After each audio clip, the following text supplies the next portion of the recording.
Tribunal de Brasília aprova gravações da Polícia Federal contra políticos e bicheiro. Senador envolvido com Carlinhos Cachoeira ganha tempo para se defender no Conselho de Ética. Com a decisão, vai ser difícil julgar o senador ainda este semestre.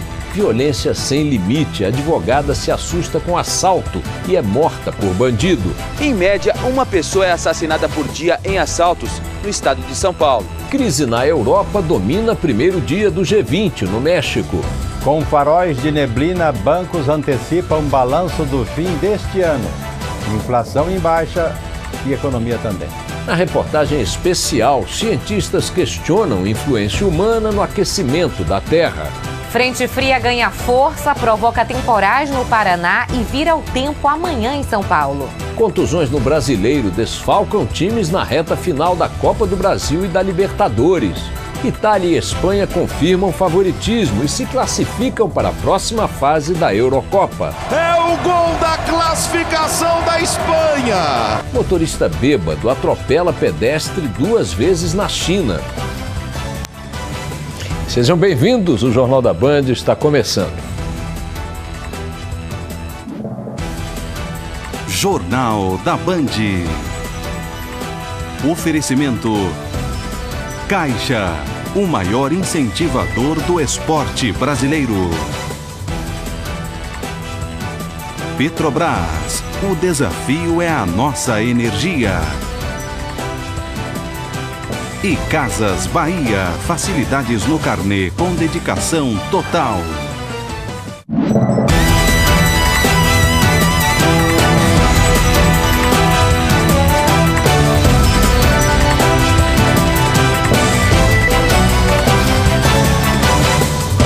Está no ar o Jornal da Band.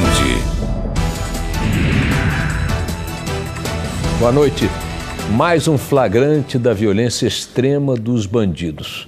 Uma mulher jovem advogada se assustou durante um assalto, acelerou o carro e foi morta com um tiro na cabeça. Ela era casada e mãe de um menino de 10 anos.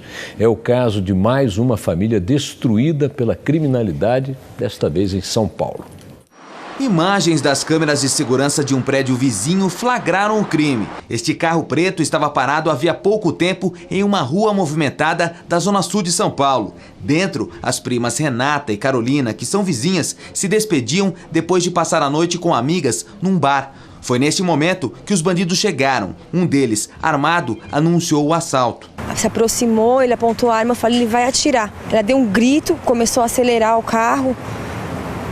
E na hora que ela acelerou, ele já deu o tiro. E aí eu me joguei para debaixo do banco. Eu não vi que o tiro, nem vi que tinha pegado. Achei que ela estivesse dirigindo ainda. Só fui ver depois que o carro parou que eu levantei. Renata foi baleada na cabeça. Desgovernado, o veículo deu uma volta e bateu em outros 4 que estavam estacionados. Os 3 criminosos fugiram.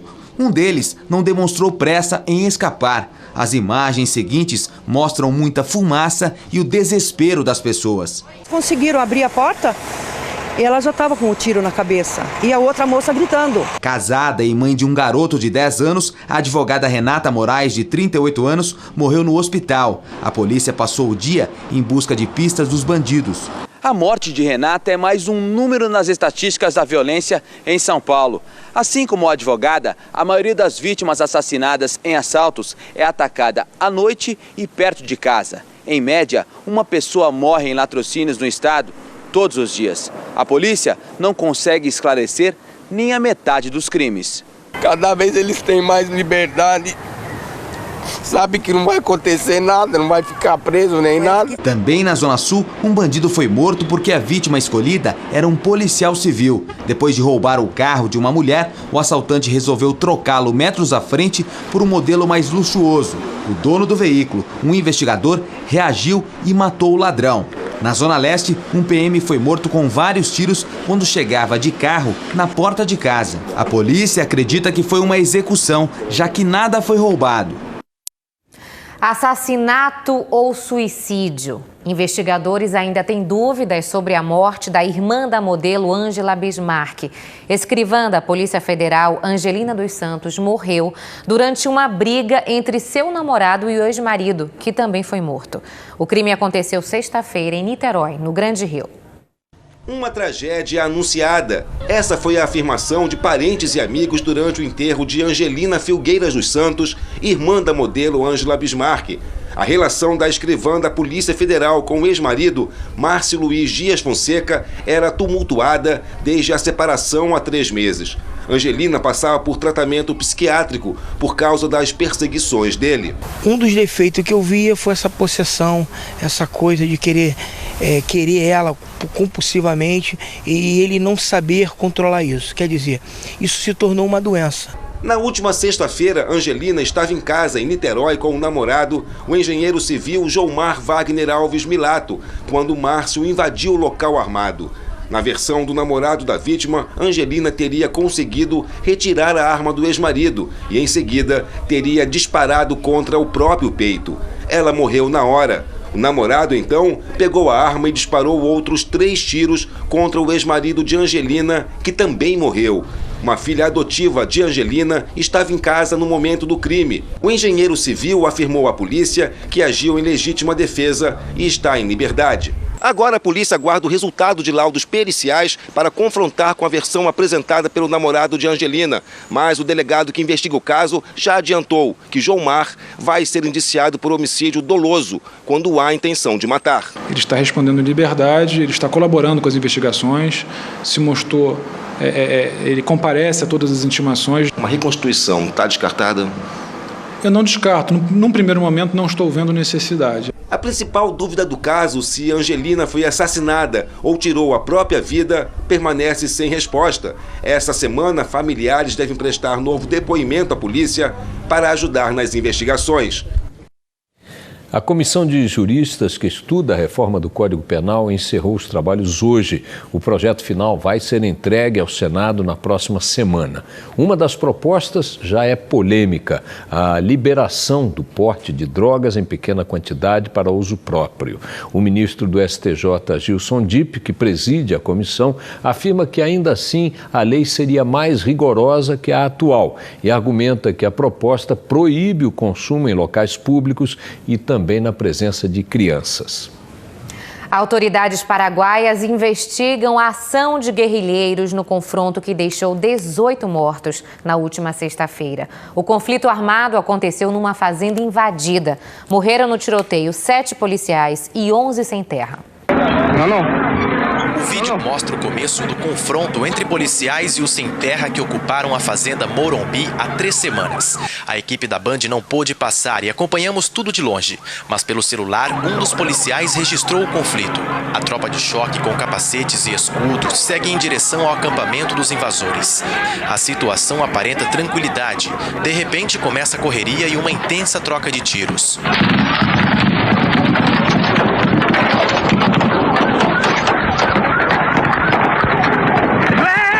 Os tiros continuam por quase 2 minutos. Um dos policiais grita desesperadamente por várias vezes, pedindo uma ambulância. Ambulância! Ambulância! Os policiais acompanhavam os fiscais que deveriam averiguar as irregularidades da ocupação antes de iniciar a ordem de desocupação em Curuguati, a 280 quilômetros de Foz do Iguaçu. No hospital mais próximo, cerca de 35 quilômetros da área do conflito, movimento intenso durante todo o dia. Não conseguimos atender a todos, por isso estamos mandando muitos feridos para outros hospitais da região. O Ministério Público Paraguaio afirmou que não descarta a possibilidade dos sem terra terem recebido ajuda de guerrilheiros do Exército do Povo, o mesmo grupo que planejou há poucos meses um ataque contra autoridades locais. Os investigadores acreditam que os invasores teriam planejado uma emboscada para matar os policiais. Uma das provas seria o outro vídeo, em que o chefe de operações especiais, Erven Loveira, conversa em Guarani com o grupo de sem terra. Ele recebe permissão para entrar na fazenda minutos antes de ser morto pelos atiradores.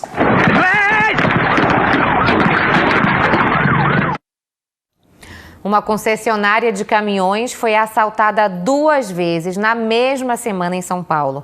A polícia tenta identificar os criminosos flagrados por câmeras de segurança. No primeiro assalto, um carro para em frente à loja e um bandido simula a troca de um pneu para disfarçar. Depois, ele pula o portão, rouba painéis eletrônicos dos caminhões e entrega para o comparsa do lado de fora. Na segunda ação, criminosos cortam a grade da loja e saem levando baterias dos veículos. Pouco depois, eles voltam, roubam mais peças e fogem numa Kombi. 2 ônibus que levavam turistas para fazer compras no Paraguai foram assaltados no Paraná. A quadrilha usou um caminhão para bloquear a rodovia. Mais de 40 pessoas foram trancadas sem roupas nos bagageiros. Os bandidos fugiram, levando cerca de R$100 mil das vítimas. A polícia tenta identificar um idoso de terno e gravata flagrado furtando a mochila de uma cliente em uma lanchonete de São Paulo. Ele disfarça, espera a garçonete passar, pega a bolsa que estava no chão e sai sem chamar atenção. Um motorista bêbado atropelou 2 vezes a mesma pessoa na China. Vocês vão ver aí as imagens.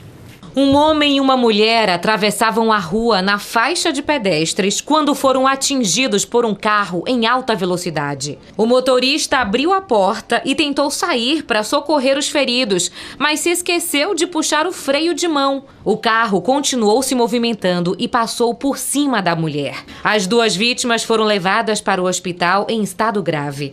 O motorista, que estava bêbado, foi preso. Veja novamente. Depois de atingir o casal, o motorista se desespera, esquece de puxar o freio e o carro atinge novamente uma das vítimas. O Tribunal Federal de Brasília reconheceu hoje a validade das gravações feitas pela Polícia Federal nas investigações que culminaram com a prisão de Carlinhos Cachoeira, bicheiro Carlinhos Cachoeira, e a revelação de todo o esquema de relações do contraventor com políticos e autoridades. A decisão no Tribunal Regional Federal foi por 2-1, mas a defesa de Carlinhos Cachoeira vai recorrer ao Superior Tribunal de Justiça. A preservação dos direitos e garantias não só dos acusados na Operação Monte Carlo, mas de todos os acusados do país. O tribunal também decidiu transferir de sessão o juiz Paulo Augusto Moreira Lima, o mesmo que mandou prender Carlinhos Cachoeira. O substituto dele ainda não foi indicado. Isso pode adiar o julgamento do caso, já que o novo magistrado precisará de mais tempo para analisar o processo. O tribunal não quis informar as razões do afastamento, mas já havia 2 pedidos da defesa de Cachoeira para a substituição do juiz, alegando excesso de rigor no processo. A batalha dos réus nos tribunais acabou influenciando a agenda do Conselho de Ética. A defesa do senador Demóstenes conseguiu no Supremo adiar a votação do relatório do senador Humberto Costa, prevista para hoje. O ministro Dias Toffoli deu mais 3 dias de prazo para a divulgação do relatório, alegando que os senadores ainda não tinham conhecimento do processo. O prazo de 3 dias que está sendo imposto ao Conselho de Ética sequer é observado no âmbito do Supremo Tribunal Federal ou dos tribunais. O ministro do Supremo é um juiz mãe de Ná, Walter Mercado, professor King, que adivinha posições de conselheiros, de senadores da República. Os integrantes do Conselho marcaram para a próxima segunda-feira a votação do relatório. Corre o risco de nós, talvez não conseguirmos fazer a votação do relatório no plenário, né, no período em que nós havíamos previsto, ou seja, antes do início do recesso parlamentar. O ex-prefeito e presidente nacional do Partido Progressista, Paulo Maluf, oficializou o apoio à candidatura de Fernando Haddad, do PT, à Prefeitura de São Paulo. A aliança foi selada na casa de Maluf, em São Paulo, com a presença do ex-presidente Lula. O apoio do Partido Progressista agrega mais tempo à propaganda de Haddad no rádio e na TV. Adversário histórico do PT, Maluf disse que escolheu a parceria para que a capital paulista seja administrada em conjunto com o governo federal. A candidata a vice na chapa, Luísa Erundina, tem demonstrado desconforto com essa aliança. Uma pesquisa divulgada pelo Datafolha sobre a corrida eleitoral em São Paulo mostra José Serra, do PSDB, em primeiro, com 30% das intenções de voto. Celso Russomano, do PRB, é o segundo, com 21%. Em terceiro, Fernando Haddad, do PT, aparece empatado com Soninha Francini, do PPS, com 8 pontos. Netinho de Paula, do PCdoB, tem 7%, seguido por Gabriel Chalita, do PMDB, com 6% das intenções, e Paulinho da Força, do PDT, com 5%. E já está marcado. O primeiro debate na televisão entre os candidatos à Prefeitura de São Paulo será no dia 2 de agosto, aqui na Band. E daqui a pouco, logo após o CQC, tem Band Eleições em São Paulo e em todas as emissoras do Grupo Bandeirantes de televisão. Já está em vigor em todo o país a lei que limita o horário de trabalho dos caminhoneiros. Eles não podem mais dirigir além de 12 horas por dia, ou seja, chegou em 12 horas tem que parar, não importa qual seja o argumento. Isso com intervalos de descanso a cada 4 horas. O objetivo é reduzir acidentes nas estradas causados pelo cansaço dos motoristas. Eles representam apenas 3% da frota nacional e são responsáveis por mais de 1/3 dos acidentes nas estradas brasileiras. Em 2011, foram 66 mil ocorrências envolvendo caminhões, com 1.200 mortes e quase 10 mil feridos. Neste acidente no interior de São Paulo, o motorista admitiu à polícia que dirigia há mais de 20 horas sob o efeito de estimulantes. Ele atropelou e matou 5 operários ao invadir um canteiro de obras nesta rodovia. Agora, a nova lei obriga os caminhoneiros a dirigir no máximo 12 horas por dia e exige também uma parada a cada 4 horas para um descanso de no mínimo 30 minutos. A fiscalização será feita pela Polícia Rodoviária usando os tacógrafos dos caminhões. Quem vive na prática a realidade das estradas ainda tem muitas dúvidas sobre a nova regulamentação. Uma delas é se vai mexer no bolso. A principal preocupação dos caminhoneiros é se a redução da carga horária vai diminuir também o lucro sobre os fretes. Para trazer essa bobina de Ipatinga para São Paulo, Newton dirigiu 900 quilômetros, 18 horas sem parar e ganhou apenas R$ 240. Com a nova lei, a viagem levaria 2 dias e o lucro seria ainda menor. O dinheiro não dá, o gasto é muito e esse que quer pagar pouco. A lei obriga um descanso a cada 4 horas, mas os caminhoneiros dizem que nas estradas brasileiras não há estrutura para isso. E não tem onde parar, não tem acostamento, não tem nada. Isso aí prejudica, alguma rodovia prejudica muito. Emerson está otimista com a nova lei e acha que o fim das longas jornadas vai trazer mais segurança para todos nas estradas. Olha, é só o começo, até acostumar. Acostumou, todo mundo vai ver que vai ser bom para ambas as partes. Crise na Europa domina o primeiro dia da reunião do G20 no México. E ainda a Itália confirma favoritismo contra a eliminada Irlanda e avança na Eurocopa. É daqui a pouco no Jornal da Band. A crise na Europa foi o tema dominante do primeiro dia da reunião do G20 no México. O grupo reúne os países mais ricos e o Brasil é um dos participantes. Os detalhes com o enviado especial da Band, Luiz Megali. Antes mesmo do início oficial da cúpula, a presidente Dilma Rousseff participou de 2 encontros bilaterais, com a colega argentina Cristina Kirchner e o primeiro-ministro italiano Mario Monti. Los Cabos é considerado uma das cidades mais seguras do México. Mesmo assim, centenas de homens da Polícia Federal e do Exército mudaram o cenário da pequena estância turística. Tudo para garantir a tranquilidade dos líderes das 20 maiores economias do mundo e evitar manifestações. Apesar do fortíssimo esquema de segurança, o número de protestos do lado de fora foi considerado baixo. Já dentro do centro de convenções, o principal assunto discutido pelos líderes foi a crise na zona do euro.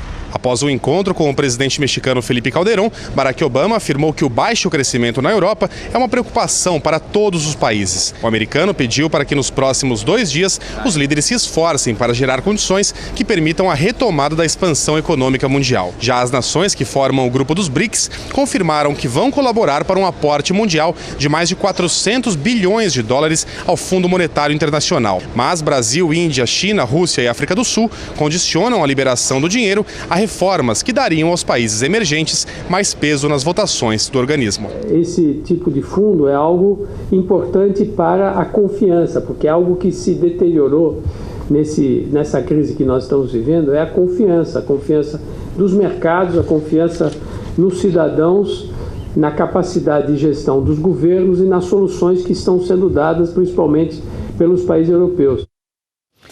A Grécia tenta mais uma vez formar um governo de coalizão que impeça o país de sair da zona do euro. Para facilitar um acordo, as medidas exigidas do país em troca da ajuda bilionária podem ser amenizadas. A correspondente da Band na Europa, Sônia Blota, traz os detalhes. O líder do Partido Conservador Nova Democracia, o mais votado nas eleições de domingo, tem 3 dias para conseguir formar um governo de coalizão.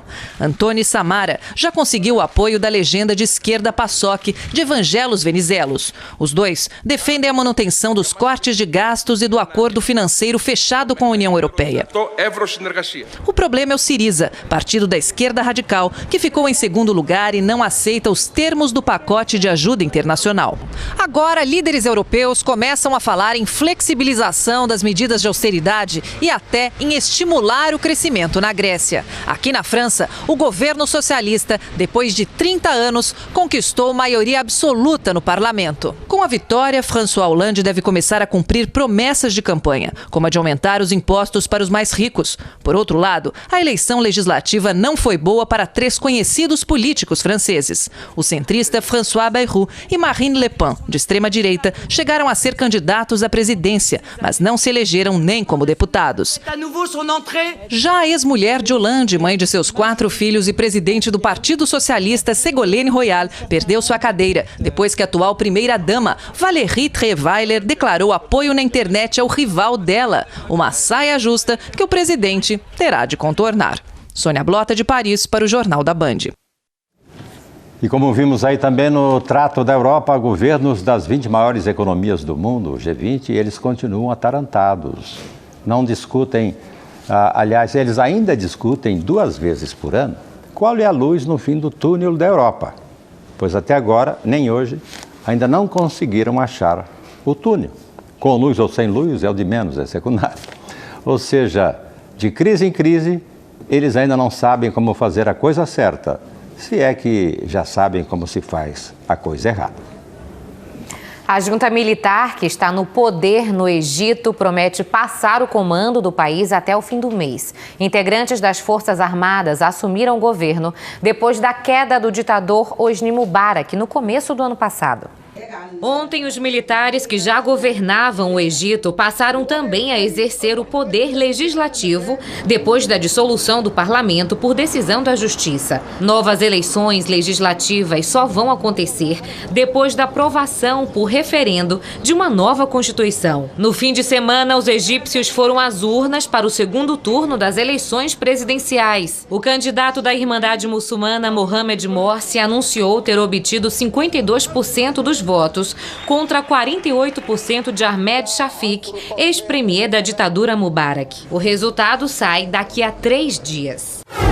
Pelo menos 68 pessoas morreram hoje na Síria em confrontos entre as forças de segurança do ditador Bashar al-Assad e opositores. Bombardeios atingiram a cidade de Homs, principal foco rebelde no país. O grupo islâmico Boko Haram reivindicou a autoria dos atentados à bomba contra 3 igrejas que mataram 16 pessoas na Nigéria. Os ataques foram seguidos por confrontos nas ruas entre muçulmanos e cristãos. Cerca de 50 pessoas morreram e mais de 100 ficaram feridas. Um cartão postal carioca virou tela de cinema esta noite, num evento paralelo a Rio+20. Quem mostra pra gente é o repórter Sérgio Costa. Boa noite, Sérgio. Um filme está sendo projetado aí nos Arcos da Lapa. Conta pra nós. Boa noite, Boechat. Boa noite a todos. É uma projeção justamente usando como cenário os Arcos da Lapa. O vídeo mostra como a energia faz parte do nosso dia a dia. São sensações virtuais e auditivas que proporcionam ao público uma discussão da sustentabilidade, como aliar investimento à conservação ambiental. E hoje os negociadores do mundo todo devem finalizar o documento da Rio+20. São 6 dias de discussões e ainda há muitos pontos de divergências. E a declaração deve se resumir a uma carta de intenções. 4 restaurantes em frente ao Rio Centro, onde acontecem os encontros oficiais da Rio+20, foram fechados no fim de semana. Chegou alguém da prefeitura aqui e mandou fechar até a sexta ou sábado. semana toda fechada, sem faturamento de nada, zero. Eles eram opção para fugir dos altos preços da praça de alimentação do centro de convenções. Dentro das salas de reunião, os diplomatas também estão preocupados com a conta, mas a da transição para a economia verde. Como anfitrião, o Brasil coordena as discussões e mantém a aposta de encerrar as negociações até a meia-noite. Aqui no Rio Centro, muita gente duvida que vai ser possível chegar a um acordo ainda hoje, principalmente por causa da divisão entre países ricos e emergentes. A impressão é que, se sair, o documento será uma carta de intenções enfraquecida. A maior crítica é que a declaração não trará metas específicas. O negociador-chefe brasileiro considera que agora os países ricos estão mais preocupados em resolver a crise econômica que atravessam e, por isso, tem pouco dinheiro para gastar. A definição de números ficou para 2014. Como nenhum país desenvolvido está disposto na Rio+20 a anunciar mais recursos, por que limitarmos os Objetivos de Desenvolvimento Sustentável à quantidade de recursos que poderia ser anunciado agora? Paralelamente às discussões dos diplomatas, um encontro de prefeitos de grandes metrópoles do mundo começou com uma decisão: estipular uma meta para diminuir a emissão de gases do efeito estufa. O documento será apresentado nesta terça-feira, mas o Rio de Janeiro já anunciou um plano de redução de 20% até 2020. São Paulo e Curitiba são as outras representantes brasileiras do grupo das maiores cidades do mundo. A gente fica sempre apontando o dedo e usando a desculpa de que os chefes de Estado não chegaram a um consenso para não fazer nada, né? Então a cidade do Rio quer, de fato, ser exemplo na questão da sustentabilidade e na questão ambiental. Diminuir a emissão de gás carbônico no planeta não é a solução para os problemas no meio ambiente, de acordo com o professor Luiz Carlos Molion. Especialista em meteorologia, ele diz que o CO2 não controla o clima global. Os fluxos naturais somam 200 bilhões de toneladas. O homem coloca 7 bilhões, quer dizer, 3%. Então, qualquer redução que se venha a fazer nas emissões humanas ou antrópicas, particularmente no que se refere à geração de energia elétrica, não vai ter efeito nenhum no clima, muito pelo contrário, vai atrapalhar inclusive o desenvolvimento dos países. Então, a concentração do homem, por exemplo, é muito pequena comparado com os fluxos naturais. Assim, reduzir as emissões significa, na realidade, reduzir o desenvolvimento desses países pobres. O dia foi marcado por uma série de manifestações no Rio de Janeiro. Índios de várias etnias que vieram para a Conferência da ONU protestaram no centro da cidade. Cordão de isolamento na porta do BNDES. Os índios protestavam contra o financiamento de empreendimentos em terras indígenas. Eles também tentaram entrar na sede da Petrobras do outro lado da rua, mas foram barrados. Os índios percorreram as principais ruas do centro financeiro do Rio, no dia em que a cidade começou a enfrentar interdições por causa da passagem das comitivas. Com lança e arco e flecha, eles interromperam o trânsito. Esse projeto está ferindo a nossa dignidade dos povos indígenas do Brasil. Mais cedo, uma outra manifestação de representantes da cúpula dos povos causou um nó no trânsito. 5.000 mulheres de 60 ONGs foram para as ruas e destacaram a luta dos movimentos sociais. I'm from Zimbabwe. Paraguai, Bolívia. Operárias sem terra, intelectuais e camponesas, unidas com o mesmo discurso. Não há solução ambiental sem solução social e enfrentamento da pobreza. O consulado dos Estados Unidos foi cercado pela tropa de choque da Polícia Militar. Todas as manifestações têm como ponto de encontro o cenário paralelo das discussões da Rio+20, o aterro do Flamengo. À tarde, jovens usaram a criatividade para criticar a política socioambiental brasileira. Fui a favor dos índios nos seus espaços, contra desmatamento. Espanha sofre contra a Croácia, marca no fim do jogo e avança na Eurocopa. Na reportagem especial, cientistas questionam a influência do homem no aquecimento da Terra. Os detalhes daqui a pouco no Jornal da Band.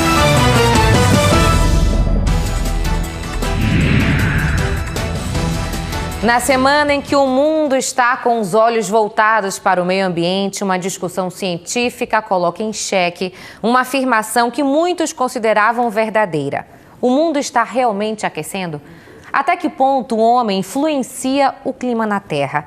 Nossa série de reportagens especiais, que começa hoje, mostra por que, para muitos cientistas, o aquecimento global é uma dúvida conveniente.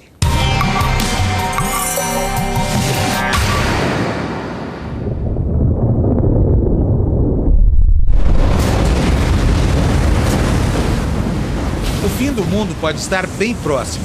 Na visão do diretor Roland Emmerich, de O Dia Depois de Amanhã, está consagrada a imagem que tem sido vendida pelos ambientalistas para representar o que pode acontecer ao planeta se nada for feito para conter o aquecimento global provocado pela emissão de gases estufa. O pior inimigo é o gás carbônico que exala dos escapamentos das chaminés das fábricas e de outros equipamentos criados pelo homem. As moléculas de CO2, segundo a vertente científica que embala os ambientalistas, funcionariam como uma espécie de cobertor. Dispersas na atmosfera em concentrações cada vez maiores, elas acumulariam a radiação de calor refletida pela superfície do planeta, fazendo a temperatura aumentar rapidamente. O aumento da concentração desses gases na atmosfera altera a capacidade do planeta de reter e perder calor.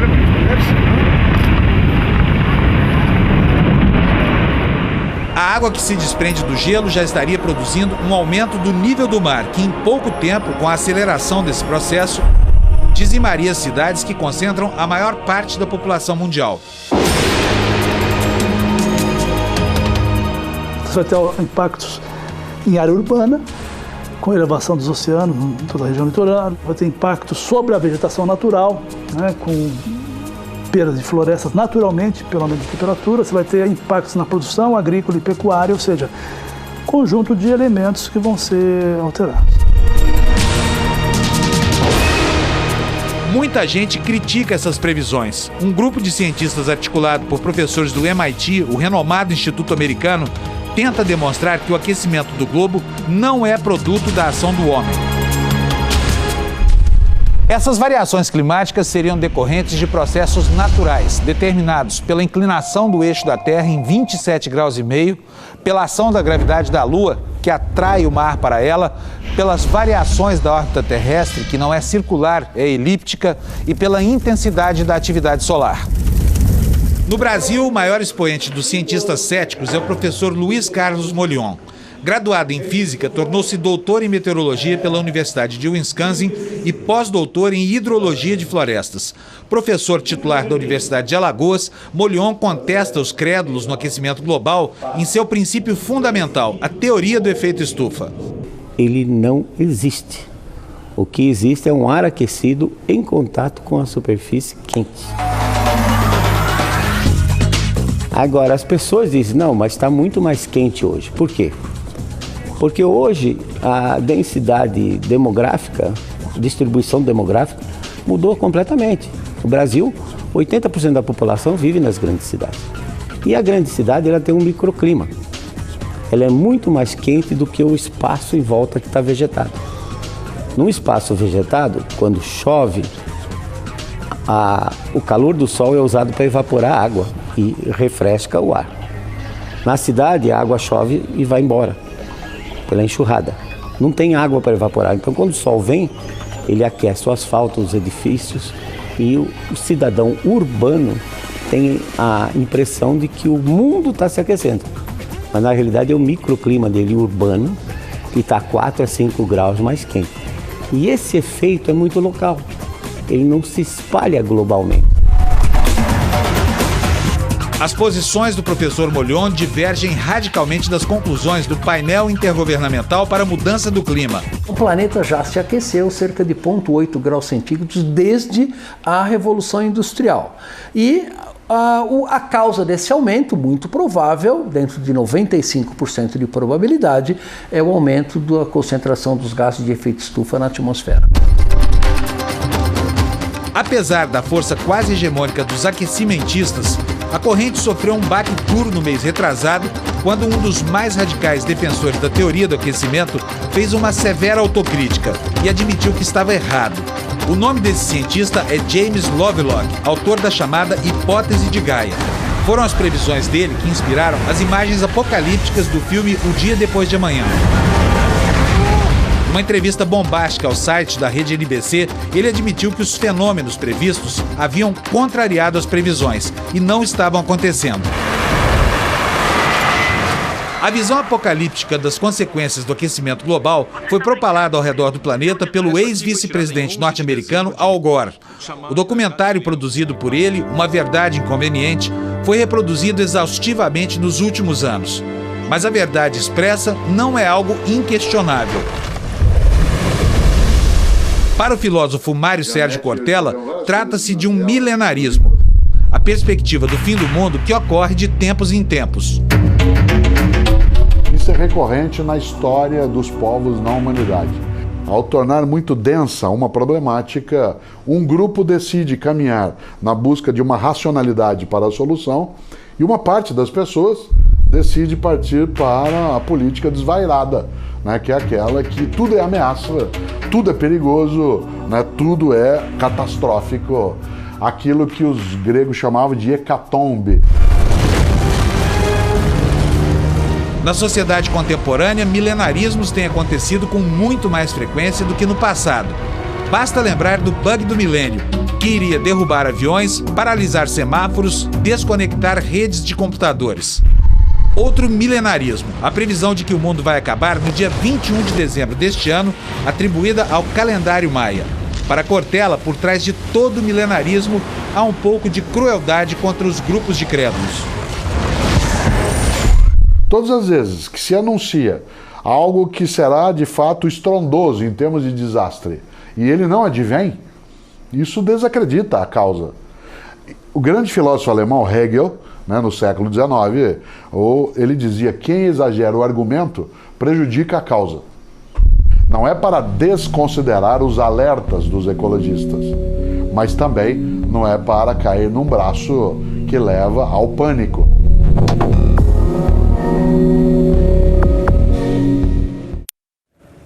Na reportagem de amanhã, os cientistas que contestam a teoria do aquecimento global e o pesquisador inglês que assumiu ter fraudado dados para justificar o superaquecimento do planeta. Bom, há muita desinformação mal intencionada até nos tratos da questão ambiental. A matéria é científica e tecnológica e não meramente uma exploração política ideológica. A ciência do clima agora pede finalmente a palavra e levanta essa dúvida conveniente para os cientistas e inconveniente para os ambientalistas diletantes e militantes. Afinal, o planeta está esquentando ou está resfriando? Essa alternância da natureza, única certeza, já dura bilhões de anos. Foi lançada hoje em Belo Horizonte uma campanha pela mudança na lei que define os royalties da mineração. Estados e municípios querem uma porcentagem maior do faturamento das mineradoras. O governo de Minas pretende liderar um movimento nacional para convencer o Congresso a mudar a lei. Hoje, os royalties pagos pelas mineradoras aos estados, municípios produtores, além da União, chegam a no máximo 3% e são calculados em cima do faturamento líquido das empresas. A proposta é aumentar para até 5% e fazer o cálculo sob o faturamento bruto. Os royalties do petróleo chegam ao percentual de 10%.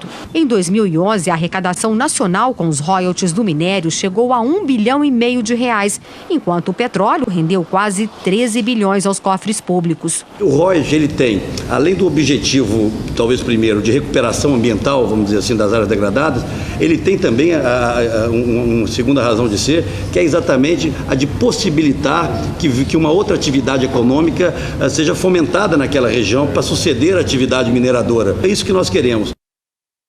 Uma reportagem completa sobre os royalties da mineração você vai ver no Jornal da Noite com Boris Casoy. Agora o nosso mapa da previsão. Vamos começar com alerta de temporais no Paraná, principalmente em Curitiba. Por sinal, mal passamos da metade de junho e a chuva acumulada já é o dobro da média do mês na capital paranaense. Também teremos pancadas mais fortes entre o Norte Gaúcho e Santa Catarina. Muita água também no Mato Grosso do Sul.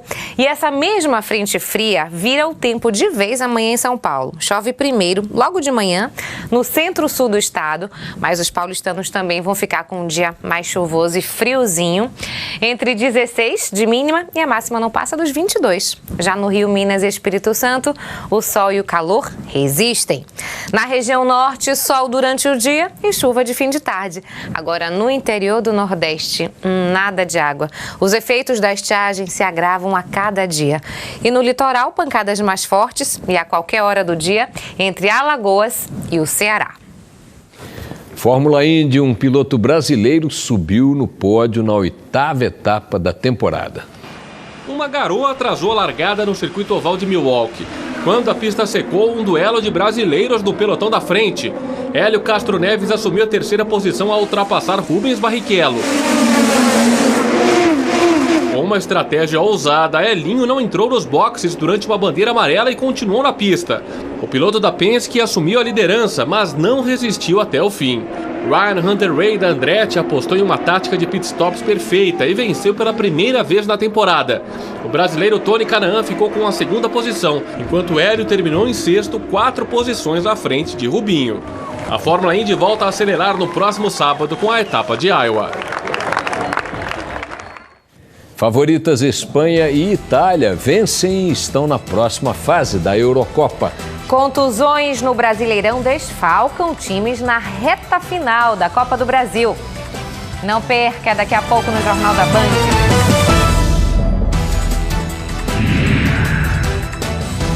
Eurocopa é na tela da Band. A 3ª e última rodada do Grupo C teve emoção de sobra. A Itália conseguiu a primeira vitória no torneio e se classificou. A Espanha, campeã do mundo, sofreu contra a Croácia, fez um gol quando era mais pressionada e também avançou.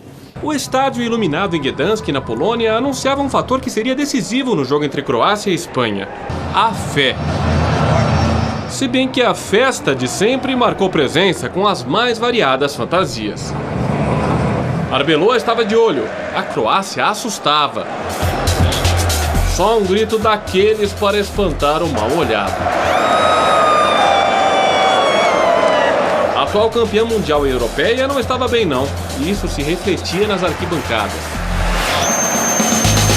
A Croácia só não aproveitou por causa de um detalhe. Pênalti! Pênalti! Mas muito pênalti!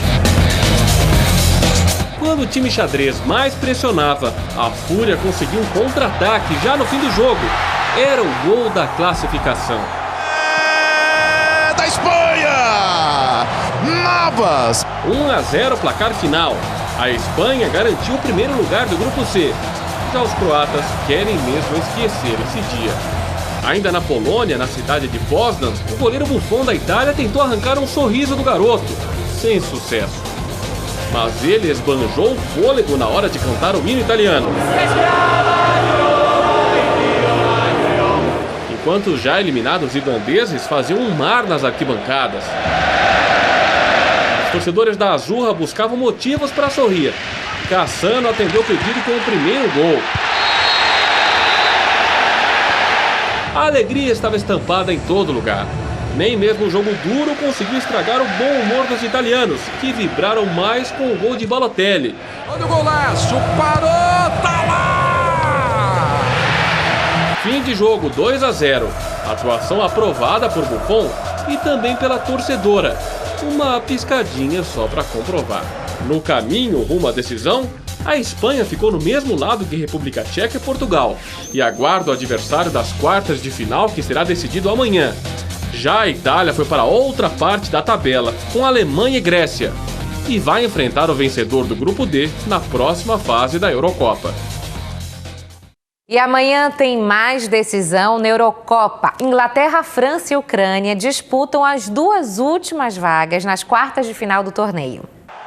Com 4 pontos e vice-líder do Grupo D, a Inglaterra precisa de um empate contra a Ucrânia para garantir a classificação. Hoje as equipes fizeram um reconhecimento do campo na cidade de Donetsk. Após cumprir suspensão nas 2 primeiras partidas, o atacante Wayne Rooney será o reforço pelo lado inglês. Com 3 pontos, os ucranianos aparecem na 3ª posição e precisam vencer para avançar. Principal estrela dos anfitriões, o artilheiro Shevchenko sofre com dores no joelho esquerdo e é dúvida para o confronto. A Band transmite Inglaterra e Ucrânia nesta terça-feira a partir das 13h45 da tarde. No mesmo horário, a líder França joga por um empate contra a eliminada Suécia para se classificar. A partida acontece no Estádio Olímpico de Kiev, capital da Ucrânia. E ouvidos pelo Banco Central, os bancos brasileiros já têm para esta virada do semestre o balanço completo da nossa economia até agora em 2012, até dezembro. Então lá na ponta, no fim do ano, nós estaremos, segundo os bancos, fechando com inflação de 5% em baixa, PIB de 2,3% em baixa, juros da Selic de 7,50% em baixa e dólar a 1,95 andando de lado. E hoje o dólar abriu a semana cotado em 2,05. Os semifinalistas da Copa do Brasil e da Libertadores apostaram em táticas diferentes na rodada do Brasileirão no fim de semana. Quem decidiu não poupar jogadores arrumou dor de cabeça por causa de contusões. Para quem disputa duas competições ao mesmo tempo, há duas saídas: poupar ou jogar com a força máxima. O Coritiba poupou e venceu 3-0 contra o Atlético Goianiense e a 11ª posição na tabela. O Santos poupou todo mundo, até o treinador. Muricy não comandou o time e o Peixe, que tomou 1-0 do Flamengo, entrou na zona do rebaixamento.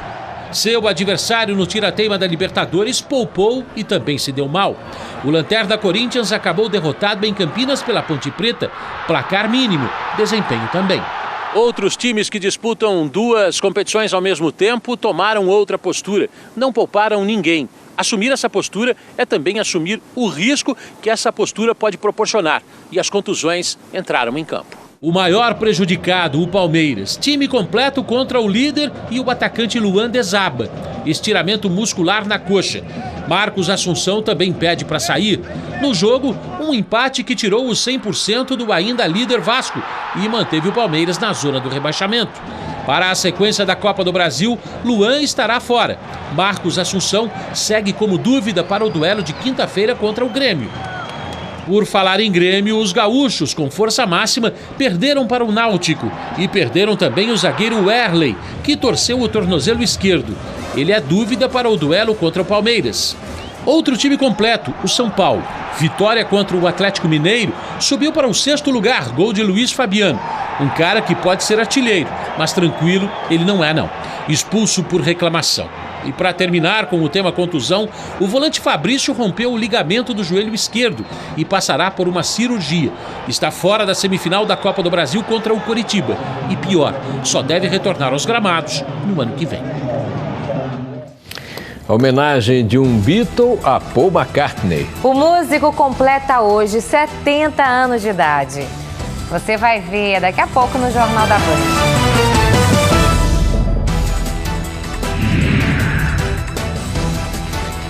Paul McCartney está comemorando hoje 70 anos e ganhou uma homenagem especial de um parceiro de Beatles. Hey Jude. Para festejar a data, o baterista Ringo Starr gravou um vídeo com os parabéns ao amigo Paul. Happy birthday to you. Paul McCartney chega aos 70 anos em plena atividade, mantendo a agenda de shows pelo mundo, que incluiu o Brasil na mais recente turnê. And I'll send all my loving to you. O Jornal da Band está terminando. Outras notícias logo mais no Jornal da Noite com Boris Casoy. Uma ótima noite para você. Boa noite. Boa noite a todos. Obrigado pela audiência. A gente volta amanhã. Hoje, 9h50 da noite, José Luiz da Atena quer saber quem fica em pé. E às 10h40 assista o CQC, custe o que custar.